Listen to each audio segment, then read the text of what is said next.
So when you play like Barcelona play, the stadiums never ever will be empty, and we can live in that business for a long, long time.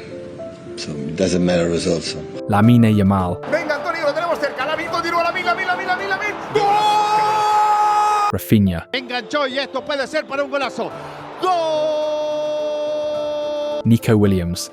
And here comes Nico Williams. Nico Williams! 2-0 to Athletic Club. Robert Lewandowski. Delivers the cross, Lewandowski down on his chest, gets the shot away and scores! Well, how about that? Pedri. Driving at the heart of that Atletico defence, a good turn from Gavi, Pedri gets it back, and Pedri scores! Ferran Torres, Fermin Lopez and Dani Olmo. Barcelona now has a truly exciting squad. It's not about perfection, I always said this, it's about progression, okay? This is, for me, when you see, okay, the team, we get better and better. This is what I want, to help every player to show the best version for this amazing club. Last season, FC Barcelona started in the middle of total chaos. With Hansi Flick arriving as the new manager, the fans were excited about a new era, but the financial reality was a wall they couldn't climb. The club wasn't allowed to make big signings. Financial fair play had them completely tied up. ¿El Barça va a tener fair play para estar en la norma del 1-1? Ahora mismo puede ser un poquito más optimista que el verano pasado, porque la Liga, digamos que se mira con más cariño los números del Barça, pero lo normal es que empiece el mercado excedido y que a lo largo del verano, haciendo ciertas operaciones, pueda estar en la regla del 1-1 en algún momento del mercado. Recordemos que es imprescindible resolver lo de los 100 millones de la palanca fantasma que no se ha resuelto. Lo del Liberos, 40 más los 60. Sin estos 100 millones no hay nada que hacer y además se tienen que hacer otros movimientos. El bonus de Nike, si se firma el contrato de 125 por temporada, ese bonus de más 100 millones. Eso contaría a favor del fair play. Ahora mismo, asegurar algo al 100% es muy complicado, porque la documentación económica del Barça está ahora mismo en los despachos de la Liga y hasta finales de mayo el Barça no va a tener las pistas un poco ya ciertas y concretas de qué es lo que puede hacer y cómo puede evolucionar a lo largo del mercado. Barca's board worked non-stop, but just 2 days before the official start of the season, they'd only managed to bring in 2 players. Those 2 names were Dani Olmo, a youth academy graduate returning from Leipzig with experience and versatility, and Pau Victor, a young striker who had impressed with the B team. There was no room for anything else, and no big stars, no blockbuster signings, nothing that usually sparks dreams during a Barcelona summer. That's how the season began, with Flick, a young and limited squad, and a mountain of doubts. Could this team even compete in La Liga? Could they survive the Champions League? Could they fight on all fronts with such a short roster? For many, the answer was obvious. This wasn't the year. It was just a stepping stone, another season to wait and hope. But Hansi Flick had something more important than money, a strong mentality. Es lo que yo le digo al equipo. Todo lo que no se pueda cambiar, ni lo pensemos. No pongamos excusas, no nos quejemos. Vamos a centrarnos en lo que podemos afectar.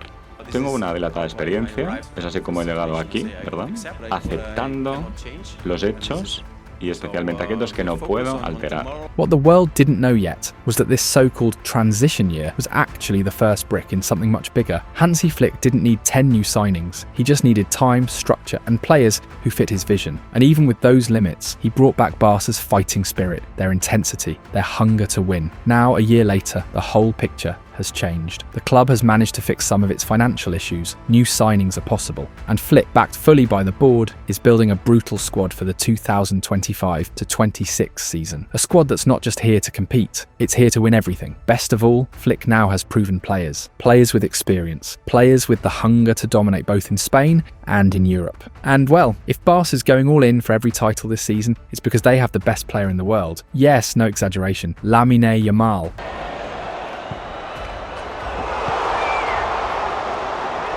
In this new Barca, Lamine isn't just a generational talent. He's the axis, the engine, the compass, the offensive leader. This past season, he scored 18 goals and provided 25 assists. Outrageous numbers for any player, but absolutely insane for someone who hasn't even turned 18 yet. And beyond the stats, there's something deeper. Lamine influences games. He changes matches. He elevates the team. He destroys opponents. And as if that weren't enough, his impact isn't just athletic, it's economic. In the coming days, once Ansu Fati's loan to Monaco is finalised, jersey number 10 will officially become available. The club is determined to give it to Lamine Yamal, and that will change everything. Seeing Lamine's name wearing that number on millions of jerseys around the world won't just be an emotional moment. It'll be a sales phenomenon, a key financial boost for a club that's still finding every possible way to stabilise off the pitch. But make no mistake, this isn't just a marketing move. Lamine has earned that number on the pitch. He was decisive in La Liga, especially in the 4 Clásico victories over Real Madrid, where he delivered stunning goals. Lamine Yamal, and Lamine Yamal into the roof of the net. Assists. Well, in this case, it's not the same. It's not the same. Another one over the top for Rafinha. This could be 4. Rafinha over the goalkeeper. And offensive performances that made the difference. Rafinha squares it. Lamine scores. In the Champions League, he was the heart of Barca's attack in key matches, scored against Benfica in the round of 16. Tormented Dortmund and Bayern and destroyed Inter Milan in the semi-finals. He was the most dangerous player on the pitch, the one who touched the ball the most in the final third, attempted the most dribbles and created the most fear. Potevamo anche vincerla contro una squadra che ha un giocatore difficile da marcare, perché il primo tempo secondo me abbiamo... Sure, there were mistakes, moments of inexperience, the typical lapses of youth, but still none of that overshadows what he achieved. In the Copa del Rey, he also shined. An incredible match against Betis with 2 assists and a stunning goal. Fermín, Lamine Yamal. And of course, the 2 assists against Real Madrid in the Copa del Rey final. That's Lamine. Yamal creates danger every time he touches the ball, whether it's with a pass, a switch of play, or a dribble at defenders. His performance might very well determine Barca's ceiling, and he's among the top contenders to win the Ballon d'Or. No sé si esto, seguramente el Balón de Oro, lo que influye es que uno llegue a la final y que la gane. No hay nadie ahora mismo mejor que Lamine Yamal. No hay nadie en el mundo mejor que Lamine Yamal. Nadie mejor que él. Y no le van a quitar el Balón de Oro, ¿eh? No se lo van a quitar. This year. Lamine Yamal is dazzling, yes, but even the best need a partner, an accomplice, a mirror on the opposite wing who understands the game with the same aggression, the same speed of thought, the same hunger for glory. Because if last season proved anything, it's that Barca needs someone just as decisive on the left, and Hansi Flick is crystal clear about that. The German coach, meticulous and with no room for sentimentality, has begun a deep clean of the squad. Ansu Fati is no longer in his plans. The player once heir to the number 10 shirt is headed to Monaco in search of rediscovering his best version in a new environment. But he's not the only one. Other big names like Pablo Torre, Ronald Araujo, Ter Stegen, Andreas Christensen and Iñaki Peña are also on the chopping block. The reasoning isn't just sporting. It's about freeing up salaries, optimising financial fair play and making room for signings that can truly elevate the team. And among all the names being linked with Barcelona, one stands out above the rest: Nico Williams. The Athletic Club winger has gone from promise to superstar in record time. His definitive breakout came at Euro 2024, where he was one of the most dangerous players in the tournament and cemented himself as one of Europe's deadliest wingers. Many believe Nico had faded after that magical summer, that his performance dipped with Athletic during the 2024/25 season. But the numbers say otherwise. He scored 11 goals, his best tally yet, and although his assist numbers dipped slightly, it wasn't due to poor delivery but rather a lack of finishing from his teammates. In fact, Nico increased his volume of duels won, successful dribbles and chances created, cementing what was arguably his most complete season to date. Now, all signs point to a definitive move to FC Barcelona. He's not arriving as a young prospect. He's coming in as an established star, ready to start for a team that wants to win everything. The potential connection with Lamine Yamal is already generating excitement. Lamine and Nico, one on the right, the other on the left. Two young, electric, unbalancing wingers. Two sharp arrows aimed straight at the heart of any defence that dares stand in Barca's way. They could very well become the best winger duo on the planet. And remember, Hansi Flick can extract the full potential still waiting to come out of Nico Williams. After all, he did it with Rafinha. La última, Rafa, te he visto darte un abrazo justo cuando se ha terminado el partido. Ha cruzado Hansi prácticamente todo el campo para darse un abrazo contigo. ¿Qué importancia tiene Hansi en esta temporada tan importante para ti? ¿Qué te ha dicho? ¿Cómo ha sido ese abrazo? La verdad, para mí me cambió prácticamente todo. Como he dicho en otras ocasiones en entrevistas, que me iba del club antes de empezar la temporada, y el míster fue súper importante para mi cambio de pensamiento, para quedarme en el club. y bueno, me pasa toda la confianza posible para hacer todo lo que estoy haciendo y para mí, como he dicho, me ha cambiado todo, me ha cambiado prácticamente la carrera. Estoy haciendo mi mejor carrera desde que empecé en el fútbol y lo debo todo a él. So, what's going to happen with Rafinha? At first glance, it may seem like there's a dilemma. With Lamine Yamal undisputed on the right wing and Nico Williams dominating the left, there appears to be little room for another player. But Rafinha isn't just any player. At 28, he's at the peak of his powers and just finished a jaw-dropping season. 34 goals and 25 assists. He was so decisive that people are seriously mentioning him in the Ballon d'Or race, right next to Lamine. And beyond his numbers, Rafinha has shown the perfect mindset. In recent interviews, he made it clear he's here to compete and contribute. Any player who comes to help is more than welcome. In my opinion, Nico is top quality. There's a reason he's being considered to join us and plays for the Spanish national team. Far from feeling threatened, Rafinha sees himself as a key piece of this project. Well, with the importance that I have had this season, obviously I'm not going to say that I'm an absolute player for the team. I am not going to say that I will not play in any games, but whoever arrives has to work much harder than me. And I think I do this very well. I have always done it and well. The player who arrives to help the team is the most important thing for me. The more high-level players and committed to the team, for me that's the most important thing. Whether or not they play, it doesn't matter to me. The key lies in Rafinha's role within the system. This season, he stopped being a traditional winger, no longer just a wide player hugging the touchline. He reinvented himself, operating as an attacking midfielder, second striker, even a false nine. From central areas, he's showcased his playmaking skills, his final pass vision, and his lethal finishing. He's not about flashy tricks. He'll rip games apart with a pinpoint assist or a deadly shot. His per 90 stats are staggering. Expected goal plus expected assists, 99.3. Assists, 90.2. Key passes, 96.6. Non-penalty goals, 94.5. On the other hand, Nico Williams is a totally different profile. More vertical, more explosive, more aggressive in one-on-one situations. In offensive actions per 90. Progressive carries, 97.5. Completed dribbles, 97.7. Total attacking actions, 96.4. He's a lightning bolt, a constant threat, but he has one flaw, finishing. His non-penalty goal percentile is just 60.7, far below Rafinha's 94.5.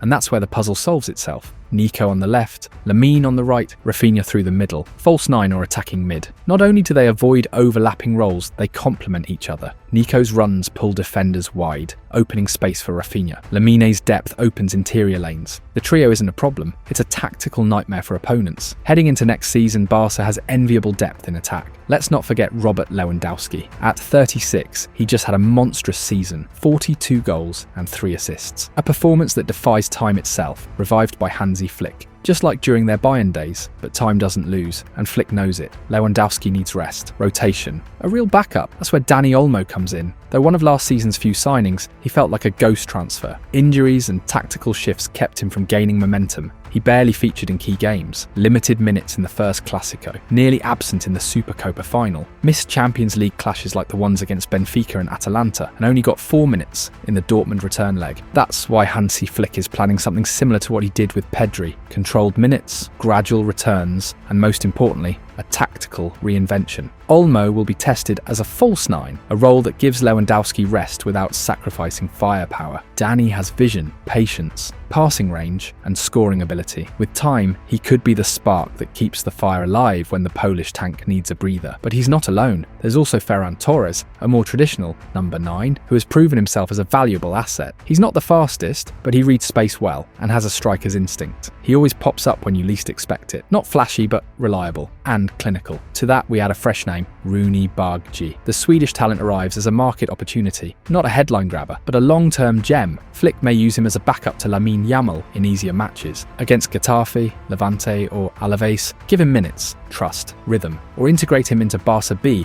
to replace Noah Darvic, who recently left for Stuttgart. And as if all that weren't enough, Marcus Rashford's name has re-entered the picture. After it was confirmed that Aston Villa wouldn't be signing him and that Ruben Amorim doesn't count on him at Manchester United, the English forward has made his intentions clear. He wants to play for FC Barcelona. He even confessed that he'd love to share the field with Lamine Yamal. For now, he's not a priority, but the transfer window is long, and if he arrives on loan with a purchase option, he could be a lethal addition due to his versatility, power, power and experience on the big stage. Of course, that opens another debate: Nico Williams or Rashford? Or what if Barca signs both? But Barcelona's midfield isn't falling behind either. At the centre of it all is Pedri, finally injury-free, finally consistent. And even though his stats say only 6 goals and 8 assists, anyone who watched Barca this season knows Pedri's impact goes far beyond numbers. His game reading, tempo control, ability to find invisible passing lines, and composure under pressure place him among the best in the world. So much so that he's even being mentioned as a Ballon d'Or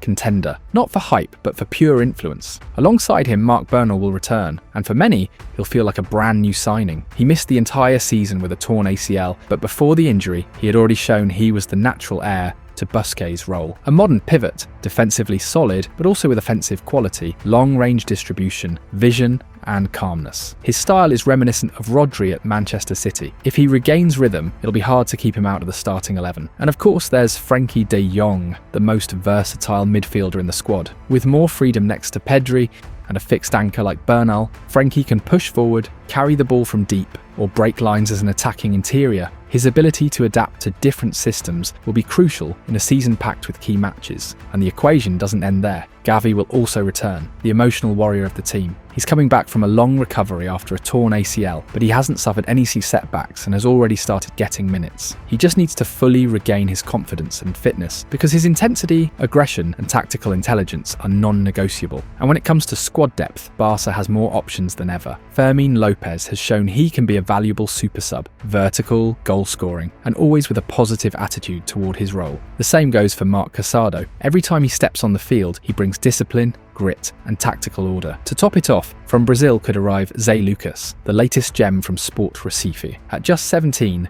he's already starting in the Brazilian Serie A and is considered one of the top prospects for the future. He's a balanced midfielder, able to distribute with precision while recovering the ball aggressively and reading the game intelligently. A complete player, mature beyond his years, and one who could begin his adaptation to European football under Flick's direct guidance, at least until he turns 18. And for a team to truly be a champion, offensive talent and midfield control aren't enough. You need a wall, a defensive line that holds everything together. And the truth is, the 2025/26 Barca is also building a fortress at the back. At left back, Alejandro Balde is coming off a brilliant season, regaining form after physical issues. But over the last 2 years, he's suffered multiple muscular overloads due to overuse and a lack of a natural backup in his position. When he was out, Gerard Martin did a decent job, but didn't quite convince as a top-level alternative. The solution, Alejandro Grimaldo. Rumours are already circulating about his arrival. He has a release clause of just 15 million euros, and his technical profile, experience, pace, long-range shot, and ability to play both inside and out makes him the perfect candidate to compete for the left flank and ease Balde's workload. A smart, useful, and urgent signing. In central defence is where the biggest depth and biggest dilemmas lie. There's Íñigo Martínez, Pau Cubarsí, Andreas Christensen, Ronald Araujo, and Eric Garcia. Too much quality for too few spots. If the club has to sell, Araujo is the logical choice. He's a great defender, yes, but his style doesn't fully fit Barca's possession-based, clean build-up model. He's also made major mistakes in key matches and has high market value. A possible solution, a swap with Alessandro Bastoni. Same physical profile, same age, but better in the air and with cleaner ball progression. Bastoni is an ideal fit for Flick's style. Aggressive, fast, technical, and authoritative. A blend of Araujo's strength and Cubarsi's finesse. Pau Cubarsí, meanwhile, is already untouchable. At just 17, he's shown incredible tactical and technical maturity. He plays like someone with a decade in the elite. He's got vision, marking, leadership, and precision on the ball. He's the centre-back of the present and the future. Íñigo Martínez will also stay. Though a veteran, he still has at least 2 good seasons left. He's been key in big moments, and his ball-playing ability is valuable. Christensen, despite injuries, proved in the last Clásico against Madrid that he's still top class. Quick, composed, a strong defender, and excellent with the ball. A profile similar to Íñigo and Cubarsí, ideal for rotation depending on the opponent. Lastly, Eric Garcia has become an indispensable utility player. He can cover centre-back, defensive midfield, and even right-back. In a packed calendar, his versatility is gold. And speaking of right-backs, Jules Koundé has finally broken through. Originally trained as a centre-back, Flick has transformed him into the best defensive right-back in the world. This year he scored 4 goals and provided 8 assists, offering not only solidity, but also attacking contributions and vision. His development has been one of the coaching staff's greatest successes. And in goal, Barca paid 25 million euros for Joan Garcia, and it wasn't to have him sit on the bench. The young Spanish keeper has arrived to be the undisputed starter, ahead of Iñaki Peña, ahead of Szczesny, and yes, ahead of Ter Stegen. The German, a club legend for years, will have to find a new team, because Flick wants a more aggressive, reactive keeper, braver with the ball at his feet, and Joan Garcia fits that mould perfectly. If you want to know the full story of Joan Garcia and why he'll force Ter Stegen out of Barca, check out the video on the former Espanyol goalkeeper, whose signing is being compared to that of Luis Figo by Real Madrid.